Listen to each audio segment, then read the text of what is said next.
एक ऐसा पाप जो दिल्ली में इन बेईमानों ने किया, उसका पर्दाफाश करने का आपने काम किया और उन महान शहीदों के प्रति जिस तरीके ये फ्रॉड लोग, जिनका सारी दुकान ही नौटंकी और फ्रॉड पे टिकी है, इन्होंने देश और दिल्ली का कोई इंसान ऐसा जिसको नहीं ठगा, कोई ऐसा बचा नहीं जिसको इन्होंने ठगा नहीं। ऐसा इंसान जिसके रग रग में ठगी घुसी हुई है, जिसके रग रग में बेईमानी है, जो हर वक्त ढूंढता है कैसे मैं दूसरे का भी सब कुछ चुरा लूं, इसका क्रेडिट भी छीन लूं, इसका भी चुरा लूं, इसका भी छीन लूं।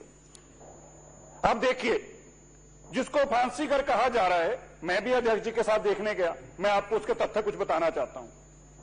मैं मानता हूं कि आज ये जो विधानसभा है, ये देश की अकेली ऐसी विधानसभा है जो सर्टिफिकेट दे सकती है कि दिल्ली में एक मूर्ख मुख्यमंत्री रहा था, उसका सर्टिफिकेट इश्यू करने की आज हमारे पास स्थिति है। तथ्यों के साथ हम सर्टिफिकेट इश्यू कर सकते हैं। यह स्थिति केवल इस दिल्ली देश की इस विधानसभा को मिली। अब देखिए, उस जगह को जिसको यह बताया जा रहा है, यहां पर फांसी दी जाती थी। मैं जाकर देखने गया अध्यक्ष जी के साथ। वहां पे टिफिन रूम के लिए ऊपर लिफ्ट लगी है, यह खाना ले जाने की लिफ्ट है। जो खाना ले जाने की लिफ्ट है, उसके अंदर सारे की सारी चीजें जैसे इंटैक्ट लगी हैं। क्या उसकी शाफ्ट इंटैक्ट है? आज तक वो शाफ्ट लगी हुई है लिफ्ट की। वो टोकरी जिसमें खाना जाता था वो इंटैक्ट है, वो लगी हुई है टोकरी, वो टोकरी लगी हुई है। और वो शाफ्ट का साइज सुनकर आप हैरान होंगे, 2.5 फुट बाई 3 फुट है शाफ्ट का साइज है। 2.5 फुट बाई 3 फुट शाफ्ट का साइज है। अध्यक्ष जी, पहले आदमी को छीलते होंगे तुम्हें? मतलब ये मैं हैरान इस आदमी की सोच के ऊपर। ये कैसा नलायक आदमी है? क्या ऐसे नलायक है कि इससे पहले कभी आपने इतिहास में कुछ सुना है? अभी तो मैं देखकर हैरान हुआ कि ये बेईमान लोगों का किस तरह से हमारे महान शहीदों के इतिहास को खराब करने पे लगे हैं। अभी एक इनका बेईमान एमएलए यहां पर बोल गया, आप लोगों ने, कपिल जी ने भी नोटिस लिया, और मैं कहना चाहता हूं रिकॉर्ड में से उसको देखिएगा और उसका सवाल उठाना चाहिए। क्या बोल गया यहां पे? बोलता है कि जो शहीद भगत सिंह जी ने बम फेंका था, इस पार्लियामेंट में फेंका था। आप इतने इस कदर अपने झूठे बेईमान नेता को सच साबित करने के लिए, जो 1929 के अंदर बम फेंका गया, 1927 के अंदर यहां पर पार्लियामेंट नहीं थी, तो क्या इनका यह कहना है कि शहीद भगत सिंह इस खाली जगह पे आके बम फेंका? ये इतने नकली लोग हैं, ये इतने बेईमान लोग हैं, और इनकी बेईमानी की कोई सीमा ही नहीं बचती। अब देखिए, अब देखिए 1927 में यहां से पार्लियामेंट बदल गया। इस पार्लियामेंट के अंदर, इस हाउस में विट्ठल भाई पटेल जी भी रहे स्पीकर। अब इन नालायकों का यह मानना है कि भी जो 75 साल तक कोई ना बोला, अरविंद केजरीवाल को सोए को याद आ गया। ना विट्ठल भाई पटेल बोले कि भाई आप हमारी पार्लियामेंट में फांसी किसको कैसे दे सकते हैं।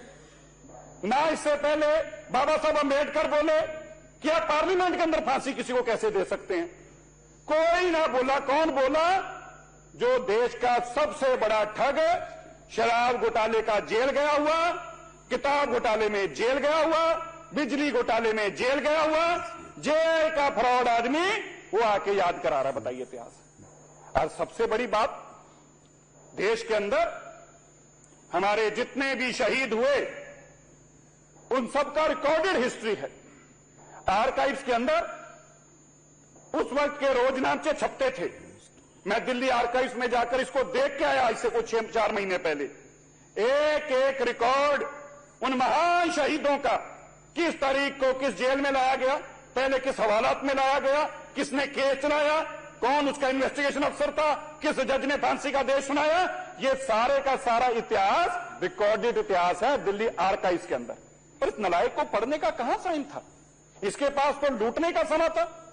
अब आप देखिए, खुद जेल मंत्री है, मैं आपको बताना चाहता हूं जेल मैनुअल किसी भी फांसी देने वाले का समय तक रिकॉर्ड करता है।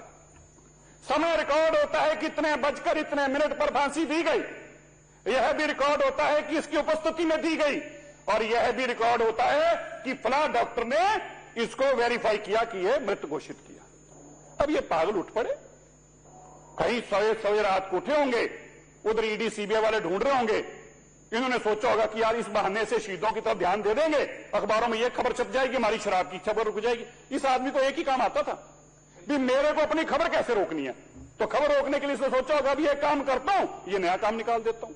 अब आप देखिए इस आदमी की नालायकी की इंतहा देखिए, यहां रुका नहीं है ये, इसकी इंतहा देखिए। क्या कहता है, दोनों तरफ सेम लिफ्ट रूम बने हैं, दोनों तरफ एक ही तरह के लिफ्ट रूम है। कह रहे इधर शहीदों को शहीद करते थे, इधर फांसी देते थे, उधर कह रहे उधर तो खाना ही लाते थे। बताइए भाई, एक अगर दो सिमिलर ब्रांच बनी है, अब कह रहे हो 3 मंजिल है। अब इन नालायकों को बताए कि लिफ्ट का मशीन रूम ऊपर ही होता है। आप चलिए, आप अपने साथ पत्रकारों को लेकर जाइए, दिखाइए कि इसमें फांसी चढ़ाने वाले को कहां से घुसाते थे। कौन सा ऐसा आदमी था जिसको 2.5 फुट और 3 फुट के उस लिफ्ट रूम के अंदर फांसी दी जा सकती थी? और मकसद क्या है? और आज भी मैं आपको अध्यक्ष जी एक बात कहना चाहता हूं, आपने अच्छे सारे काम किए, लेकिन एक काम अभी तक भी आपने ठीक नहीं किया। वो क्या है? आप 1.25 करोड़ बता रहे, मेरे को बताइए 1.25 करोड़ कहां लग गया वहां पे? ये वो 1.25 करोड़ है जो 800 रुपए फुट का कमरा, 8,000 रुपए फुट के कमरे, 800 रुपए फुट के कमरे को 8,000 बना देते हैं। ये 10 लाख रुपए बिछाए इन्होंने, शहीदों के नाम पर पैसे खाने का रास्ता ढूंढा है। इनको पता है कि अगर शहीदों के नाम पर पैसा खाएंगे बोल तो कोई पाएगा ही नहीं, और बोलेगा तो जैसे कपिल जी ने कहा, कह देंगे आप अंग्रेजों के साथ हो, आप अंग्रेजों के साथ हो, अंग्रेजों के साथ हो। यही करके तो इन्होंने 10 साल राज किया है। 1 करोड़ रुपया जाके देखिए, आप सब लोग जाइए, मैं अध्यक्ष जी आपसे आग्रह करता हूं, आप इसकी थर्ड पार्टी जो 5 स्टार होटल का काम करते हैं उस लेवल के आर्किटेक्ट को लेकर इसकी मपाई करा लीजिए, तब भी 20 लाख रुपए का काम नहीं है। 1 करोड़ का रुपया खाने के लिए इन्होंने यह रास्ता निकाला। मैं ऊपर गया, मैं आपको 3-4 चीजें बताना चाहता हूं। वहां मैंने रास्ता देखा, वो रास्ता वो है जो मशीन टूल का है, जो मशीन के वक्त में बना हुआ रास्ता है, जो मशीनों से बनता था। और रास्ता इतना मोटा है जो जहाज को खींचने के लिए, समुद्री जहाजों वाला। वो किसी शहीद के गले में रस्सा डाला नहीं जा सकता। इन नालायकों ने शहीदों का इस कदर अपमान किया है।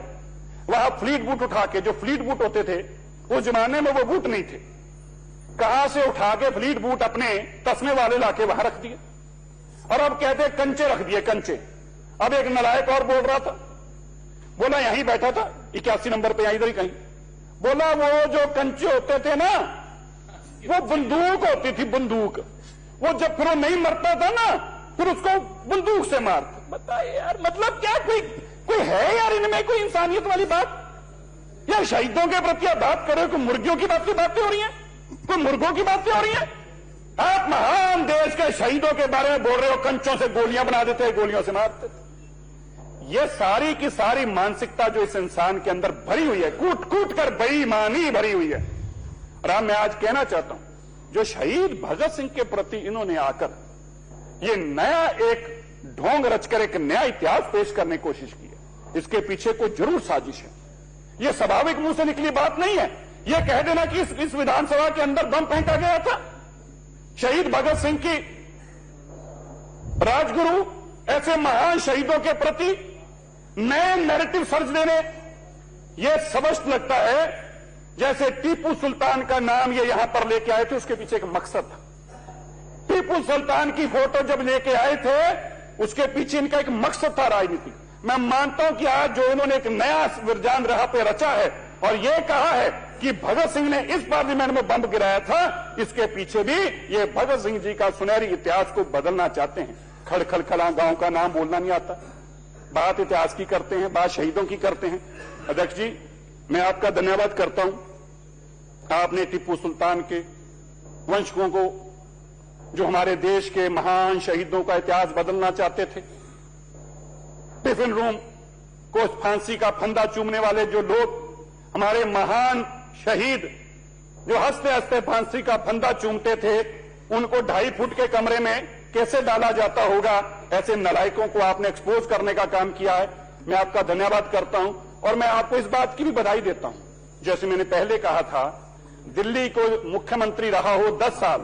अब आप दिल्ली के लोग समझ लें, दिल्ली के लोग समझ लें 10 साल तक कितने मूर्ख आदमी को आपने दिल्ली का मुख्यमंत्री बना के रखा, किस नहायत मूर्ख आदमी को।